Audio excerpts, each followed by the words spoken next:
All right, so this is in addition to previous tabletop decor tutorial showing how to turn the lights on. This is one idea that I have for setting up the tables.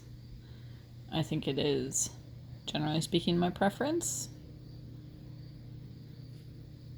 The 24-inch by 6-foot tables, so 2-foot by 6-foot tables that are butcher tables that are right here, those will be moved, and the caterer is going to use their own tables, which are slightly wider, but the spacing is going to be relatively similar.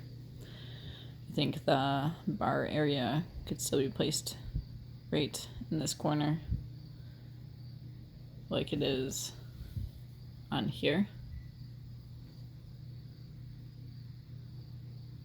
But this would be the somewhat alternative way, I would say, to set up the tables.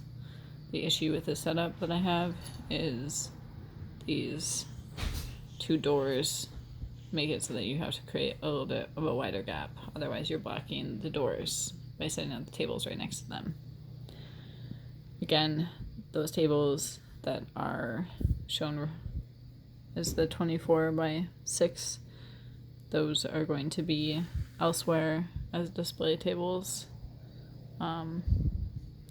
In this, we'd probably have to move those display tables out to the porches. So that would have our guest book, wish jar potentially, gift table, in memory area, which I have a number of pictures that are framed for that, so it would require a larger table.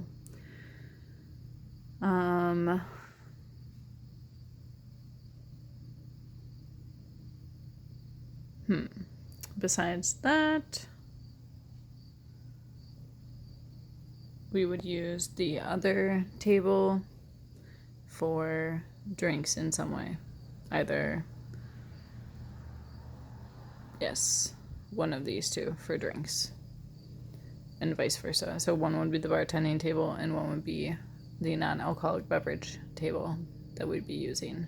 The other butcher table would hold the spot for the guest book and whatnot. We might need an additional table.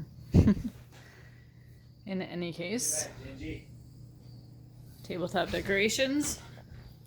We have the books that are stacked up artfully. I don't care if they're like twisted like that, where at the bottom, and then the spine is slightly twisted to that, and then this one's twisted even more, or if it ends up being more where the bottom is twisted one way, the middle is twisted the other way, the top is twisted more significantly.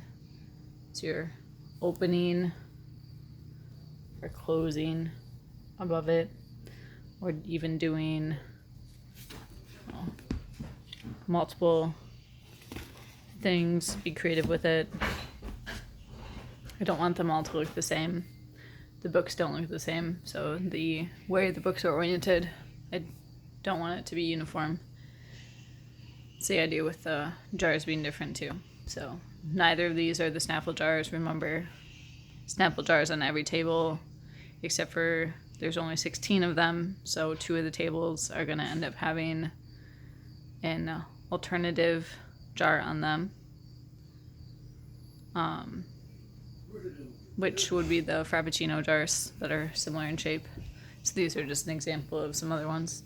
This one's kind of short and squat, so I set it on top of the books. That one's a little bit taller, so next to the books.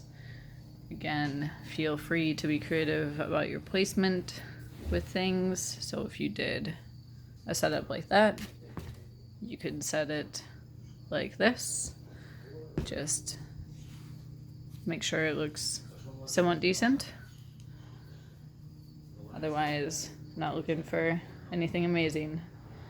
This is just set up on a very short coffee table, so the spacing would be wider between these on the actual picnic tables that we're using. but generally speaking, spaced out where they're in the middle. Outside of those, we have some other tabletop decorations, but those are how the decorations are going to look on top of the picnic tables.